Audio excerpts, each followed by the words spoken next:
ఇది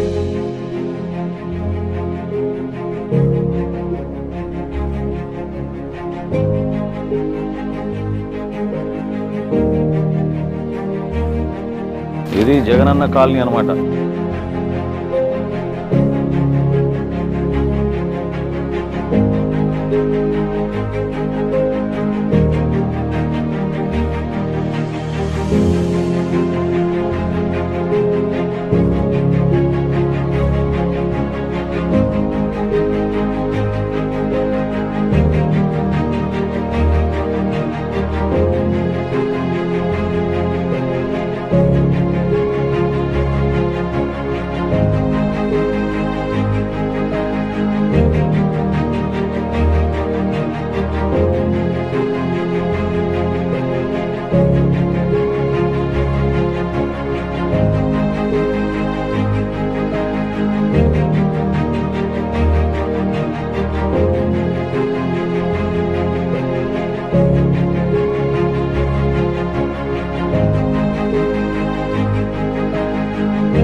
తొమ్మిది 9,735 మందికి ఇక్కడ ఇల్లులు కేటాయించి 3 సంవత్సరాలు పూర్తయితే కేవలం ముగ్గురే ఉంటున్నారంటే ఈ కాలనీలో ఇంకా అంతకన్నా దౌర్భాగ్యమైన పరిస్థితి ఉంటుంది చెప్పండి. భూమి ఏమో 140 కోట్లు పెట్టి కొన్నారు. ఈ భూమిని 140 కోట్ల రూపాయలు. ఎంత దూరం ఉంది తెనాలిపట్నం నుంచి చెప్పండి. 7-8 కిలోమీటర్లు మీరు రావాలంటే కనీసం రోడ్డు కూడా వీళ్ళే దుర్మార్గంగా వీళ్ళు 4 సంవత్సరాల నుంచి. ఆ రోజున 35 లక్షల రూపాయలతో నేను రోడ్డు వేశాను. ఆ రోడ్డు ఈరోజు ఎట్లా మారిపోయింది చూడండి. అసలు నాకు రావడానికే 40 నిమిషాలు పట్టింది. ఇక్కడ వచ్చిన వాళ్ళందరిలో ఎంతమందికి ఇళ్ల స్థలం ఇచ్చారు, కానీ మీకు ఇళ్ల స్థలం ఎక్కడుందో తెలియదో మీరు చేతులు లేపండి. మీకు ఎవరు తెలియదు అనమాట ఇళ్ల స్థలం ఎక్కడుందో. ఏదో కొన్ని సమస్యలు ఉంటాయని అనుకున్నాం, కానీ వందల సంఖ్యలో వేల సంఖ్యలో సమస్యలు ఉంటుందని ఊహించలేదు. నేను మీకు మాట ఇస్తున్నానమ్మా, ఈరోజు 4వ తారీఖు, వచ్చే నెల 4వ తారీఖుకి మళ్ళీ మనం ఇక్కడే సమావేశం ఏర్పాటు చేసుకుందాం. మీకు మాట ఇస్తున్నాను, ఈ నెల రోజుల్లో కొన్ని చేయగలిగే పనులు ముందు మీకు చెప్తాను.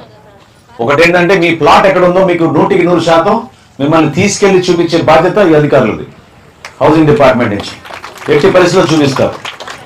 రెండోది, ఎవరైతే కాంట్రాక్టర్లో మోసం చేసి మీద డబ్బులు తీసుకున్నారో, ఎవరైతే పూర్తి చేయలేదో వాళ్ళకి 2 వారాలు గడువిద్దాం. 3వ వారం కల్లా వాళ్ళ పనులు మొదలు పెట్టబోతే ఖచ్చితంగా డిఎస్పీ గారు, ఈ హౌసింగ్ గారు వాళ్ళపైన కేసులు పెట్టి మేము ముందుకెళ్తాం.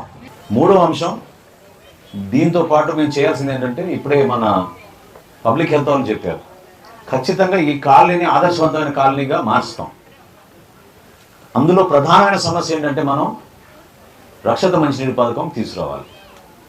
దాదాపు 2,30,00,000 కోట్ల రూపాయలతోటి మీకు ఒక ఓవర్ హెడ్ ట్యాంక్ ఇక్కడే కట్టి నిర్మాణం చేసి ఇంటింటికి పైప్ లైన్ కొలా వేయించే బాధ్యత మాది.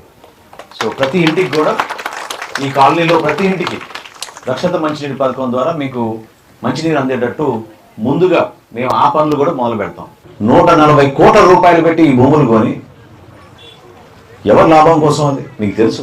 దాని వెనక కథంతో ఏం జరిగిందో మీ అందరికీ తెలుసు. ఎంక్వైరీ చేస్తున్నారు తహసీల్దార్ గారు. ఖచ్చితంగా వదలను, ఎవరిని వదలను. దాంట్లో చేసిన అవినీతిని మాత్రం వదిలే ప్రసక్తే లేదు. 140 కోట్లు దానికి ఖర్చు పెట్టారు, 60 కోట్ల రూపాయలు కాలనీ కోసం ఖర్చు పెట్టామని చెప్పారు. ఏముంది ఇక్కడ ఖర్చు పెట్టింది చెప్పండి. రోడ్ల గురించి ఎక్కువ మంది అడుగుతున్నారు. కాలనీలో నేను పర్యటించినప్పుడు, నేను నడిచినప్పుడు కూడా నాకు చాలా స్పష్టంగా నాకు అర్థమైంది, అది ఎట్టి పరిస్థితుల్లో కూడా పూర్తి చేయాలి. దానికి నేను పంచాయతీరాజ్ శాఖ నుంచి 10 లక్షల రూపాయలు నేను మంజూరు చేసి రాబోయే నెల 2 నెలలలోపే ఖచ్చితంగా మీ కాలనీలో ఒక 2-3 అంతర్గత రోడ్లు పూర్తి చేసే విధంగా ముందుగా ఒక కార్యక్రమం చేపడతానని మీకు మాటిస్తున్నాను. ఈరోజు ఉదయమే నేను చెప్పాను, ఈ హౌసింగ్ గారికి తెనాల్లో ఉన్న ఆఫీసులో ఒక హెల్ప్ డెస్క్ లాగా ఏర్పాటు చేస్తాం, సహాయ కేంద్రం ఏర్పాటు చేస్తాం. మీరు ఫోన్ చేసినా లేదా మీరు అక్కడికి వెళ్ళినా ఇమ్మీడియట్గా అక్కడ ఒక అధికారి ఉండి మీకు ఆ సమస్య గురించి వివరాలు తెప్పించుకుని కంప్యూటర్లో చూసి ఇమ్మీడియట్గా మీకు స్పందించే విధంగా ఒక కార్యక్రమం ఏర్పాటు చేస్తున్నాం.